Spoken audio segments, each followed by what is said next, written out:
দোস্ত ভালো আছো বন্ধু? ক্লাস ফ্রেন্ড প্রায় হচ্ছে অনেকদিন আগ থেকে হচ্ছে। দোস্ত ভালো আছো? হ্যাঁ, কি অবস্থা তোমার? কই গেছিলা? তাপবিদ্যুৎ? ও ও, কয়টা পর্যন্ত বন্ধ নাই? ও, ভালো আছো না? বাড়ি যাও? হ্যাঁ, বাড়ি ঈদের সময় আসছি, আবার যাবো আর কি। ভালো আছো না? ভাই সবাই ভালো? তা আসিও। হ্যাঁ, ছুটিতে। একদম একটু পার্বতীপুর। ও, একটু কাজ আছে। হ্যাঁ, তা আসিও। হ্যাঁ হ্যাঁ, এটা সাইড। তো অনেকদিন পর দেখা আসলে হচ্ছে। তা আচ্ছা, কথা হবে নি দোস্ত, ভালো থাকিও।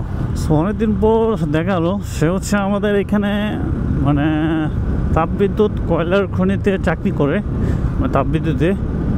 আসলে খুব ভালো লাগলো। সবাই সবার মানে জীবন নিয়ে একটু ব্যস্ত। যেমনটা হচ্ছে যে কেউ বসে নেই। আগে হচ্ছে আমরা সবাই যখন স্কুল কলেজে পড়তাম, মানে কলেজে পড়তাম, তখন হচ্ছে সবাই একসঙ্গে হচ্ছে যে থাকতাম বা হচ্ছে আড্ডা দিতাম।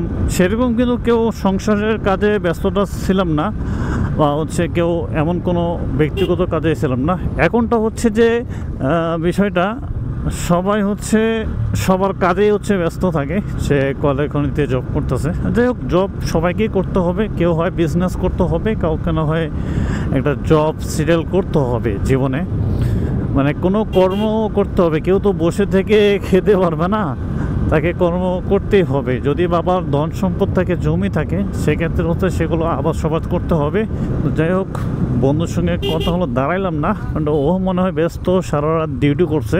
ডিউটি করার পর এখন দিন যাচ্ছে বাসায়। সো আসলে এটা খুব ভালো যে সে কর্ম করতেছে, আমিও কর্ম করি, চাকরি করতেছি। তো চাকরির ফাঁকে যতটুকু আর কি মানে ভ্রমণ করা যায় বা কোথাও যাওয়া যায়, আপনাদেরকে যতটুকু ভিডিও দিতে পারি। তো এটা আসলে ভাই, কেউ ভিডিও করলে মানে সবাই তো এক না, কাউকে নিয়ে কেউ মন্তব্য খারাপ বলবে, ভালো বলবে, এটাই হচ্ছে সবার ভালোবাসা। যাই হোক, সবাই ভালো থাকবেন, সুস্থ থাকবেন। আল্লাহ হাফেজ, থ্যাংকস ফর ওয়াচিং।